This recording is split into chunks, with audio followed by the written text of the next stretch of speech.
এখন নিয়ে বসে পড়েছি ঘট। এটা অনেকদিন ধরে জমানো হচ্ছিল, তো এটা এবার ভাঙবো। আর পুরো লোড হয়ে গিয়েছে, তো এটা এমনিতেও ভাঙতে হবে। এটা একটা বড় ঘট আনবো, সেই ঘটটাও ঘটের মধ্যে আবার দিতে হবে। চলো ভাঙি।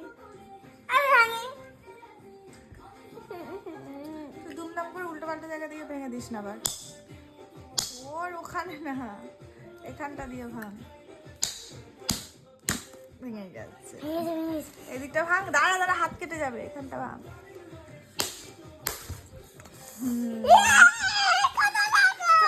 দাঁড়া, ঢালতে দে, ঢালতে। এখানেই ঢালবো, ছাড় সর। আর হ্যাঁ, এখানে কত টাকা আছে সেটা তোমাদেরকে আমি পরে জানাবো। আর একটার মধ্যেও অনেক ডবল ডবল করেও টাকা আছে। আস্তে, হারিয়ে যাবে বাবু, ওরকম করিস না। কাছ থেকে একবার দেখি দাও, একটু দেখো কত টাকা। একটার